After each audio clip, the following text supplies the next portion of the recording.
কিছু কিছু সময় আমাদের কাছে এমন ধরনের ডেটা আসে যে আমাদের এই রকম ডেটার উপরে product name wise number of sale বলতে কতবার এটা সেল হয়েছে, প্রোডাক্ট নেম ওয়াইজ কতবার সেল হয়েছে সেটা আমাদেরকে বের করতে হয়, ঠিক আছে। বা কোনো সময় আমাদের রিজিয়ন ওয়াইজ কতবার সেল হয়েছে সেটা আমাদের বের করতে হয়, যে আমাদের কোম্পানির মাল যতগুলো রিজিয়নে যায় সেখানে মোট কবার সেল হয়েছে সেটা আমাদের বের করতে হয়। যেমন ধরে নাও ইস্ট রিজিয়নে কতবার সেল হয়েছে, একবার হয়েছে, একবার হয়েছে, তাহলে ইস্ট রিজিয়নে কতবার সেল হয়েছে সেটা আমাদের বের করতে হয়। বা প্রোডাক্ট নেম কিবোর্ড, তাহলে প্রোডাক্ট নেম ওয়াইজ কতবার সেল হয়েছে সেটা আমাদের এখানে বের করতে হয়। তো সেই ধরনের বের করার জন্য আমরা কিন্তু কাউন্ট ইফ ফর্মুলার ব্যবহার করে থাকি, ঠিক আছে। আমরা আগের ভিডিওতে কাউন্ট ফর্মুলাটা শিখেছিলাম, তোমরা সকলে দেখেছিলে। এখানে কিন্তু আমরা পুরো কাউন্ট করে দিয়েছিলাম যে প্রোডাক্ট নেম এর মধ্যে একই জিনিস দুবার থাকলেও কিন্তু সেটা এখানে কাউন্ট হয়ে যাচ্ছিলো, পুরোপুরি কিন্তু কাউন্ট হচ্ছিলো, এটা কোনো নির্দিষ্ট ক্রাইটেরিয়া ধরে কাউন্ট হচ্ছিল না, ঠিক আছে। এখানে পুরোটা সিলেক্ট করেছি, আমাদের পুরো কিন্তু কাউন্ট হয়ে যাচ্ছিলো। এখানে কিবোর্ড দুবার সেল হয়েছিল, ইউএসবি দুবার সেল হয়েছিল, মনিটর দুবার সেল হয়েছিল, মাউসও দুবার সেল হয়েছিল, কিন্তু পুরোটা ধরে কিন্তু এখানে কাউন্ট হচ্ছিল 9 বার। এবার আমরা কাউন্টিভ ফর্মুলার সাহায্যে যেটা করব, আমি এখানে একটা নির্দিষ্ট ক্রাইটেরিয়া ধরে আমরা এখানে বের করব যে আমার শুধুমাত্র মনিটর কভার সেল হয়েছে সেটা আমি বের করব। আমার যে রিপোর্ট আছে, আমার যে পুরো যে রিপোর্ট আছে তার মধ্যে আমার মনিটর কভার সেল হয়েছে সেটা আমাকে বের করতে হবে। ওকে, প্রোডাক্ট নেমের মধ্যে মনিটর কভার সেল হয়েছে, আমার মনিটর একবার সেল হতে পারে, দুবার সেল হতে পারে। আমার ধরো যে বিজনেস আছে, আমি এখানে ইস্ট রিজিয়নে আমার বিজনেস আছে, আমার নর্থ রিজিয়নে আছে, ওয়েস্টে আছে, সাউথে আছে। তো এই জিনিসগুলো এরকমভাবে যদি আমরা বের করতে চাই তখন আমরা কিন্তু কাউন্টিভ ফর্মুলার ইউজ করে থাকি। তো আমি সুমিত, লার্ন কম্পিউটার ওয়ার্ল্ড চ্যানেলে তোমাদের সকলকে স্বাগত জানাচ্ছি। তো চলো বেশি কথা না বাড়িয়ে ভিডিওটি শুরু করা যাক।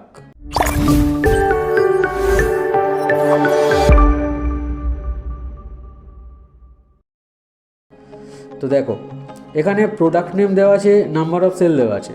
তো প্রোডাক্ট নেমের জায়গায় এখানে দেখো মনিটর দেওয়া আছে। তো নাম্বার অফ সেল যদি আমাদের বের করতে হয় তো আমরা কি ফর্মুলা লিখব, আমরা কাউন্ট ইফ ফর্মুলার ইউজ করব। তো কাউন্ট ইফ ফর্মুলা ইউজ করার জন্য আমাকে কি করতে হবে, প্রথমে ইকুয়াল টু সাইন লাগাতে হবে, তারপরে লিখতে হবে কাউন্ট ইফ ব্র্যাকেট ওপেন। এই ফর্মুলাগুলো করার সময় একটা জিনিস মাথায় রাখবে, ইফ কেন হয়, ইফ হচ্ছে শর্ত অনুযায়ী, যখন কন্ডিশান অনুযায়ী আমরা যখন কোনো কিছুকে বের করি তখন ইফ ফর্মুলার ইউজ কিন্তু হয়ে থাকে। কাউন্টের সাথে ইফ ফর্মুলা কিন্তু যুক্ত হয়ে গিয়েছে, ওই জন্য এখানে কন্ডিশান আছে যে এতগুলো বিক্রি হয়েছে, তার মধ্যে শুধুমাত্র আমার মনিটরটা চাই। তো এবার দেখো, আমি কাউন্ট ইফ ফর্মুলাটা এখানে আমি লিখলাম। লেখার পর এখানে আমার চলে এসছে একটা রেঞ্জের মানে একটা ক্রাইটেরিয়া চলে এসছে, সেই ক্রাইটেরিয়া চলে এসছে, একটা রেঞ্জ চলে এসছে। তো রেঞ্জের মধ্যে আমাকে কি দিতে হবে, রেঞ্জের মধ্যে আমাদেরকে দিতে হবে নেম রেঞ্জ। তো নেম রেঞ্জটাকে আমি পুরো সিলেক্ট করব, কমা দিয়ে দিলাম। ক্রাইটেরিয়া চাচ্ছে, তো আমার ক্রাইটেরিয়াটা কি, কাউন্টিভ ফর্মুলা আমার কাছে জানতে চাইছে প্রোডাক্ট নেম সবগুলো সিলেক্ট করার পর এবার প্রোডাক্ট নেমের মধ্যে কোনটাকে আমার এখানে দেখাতে হবে, নাম্বার অফ সেল দেখাতে হবে।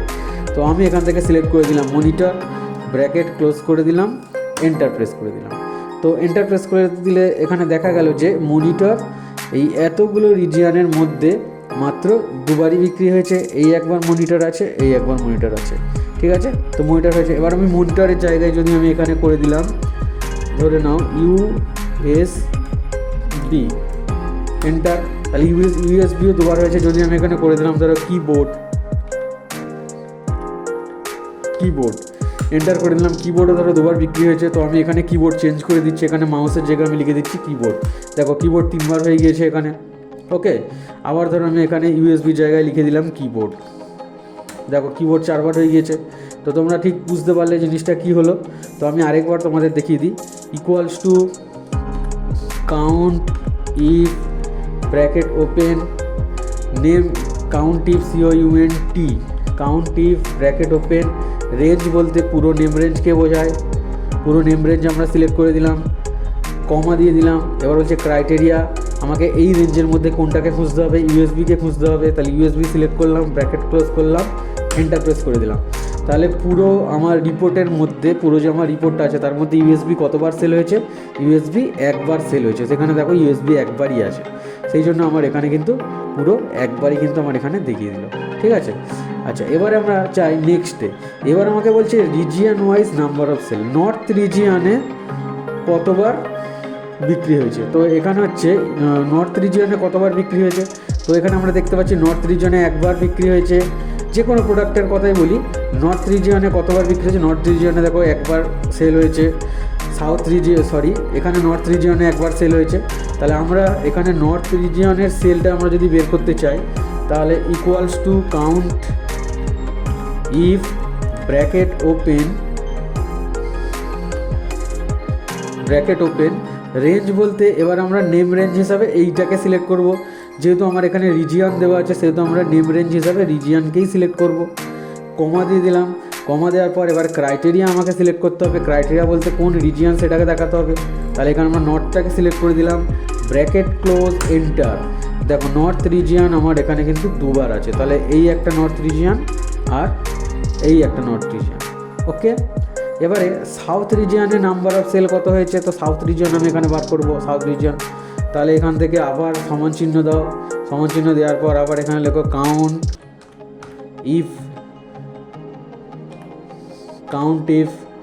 ব্র্যাকেট ওপেন রেঞ্জ বলতে আমরা এখানে বুঝি নেম রেঞ্জ। তাহলে নেম রেঞ্জ আমি এখানে সিলেক্ট করলাম, কমা, এবার ক্রাইটেরিয়া আমরা এখানে কী দিয়ে দেবো, রিজিয়ন, ব্র্যাকেট ক্লোজ, এন্টার। তাহলে ব্র্যাকেট ক্লোজ এন্টার। এখানে সাউথ রিজিয়ন কতবার আছে, 1 নম্বর, 2 নম্বর আর এই 3টে। তাহলে সাউথ রিজিয়নে মোট 3বার সেল হয়েছে, তো সেই জন্য এখানে 3 দেখিয়ে দিলাম। ওকে, বুঝতে পারলে তোমরা? তাহলে এইটা ভালো করে প্র্যাকটিস করবে।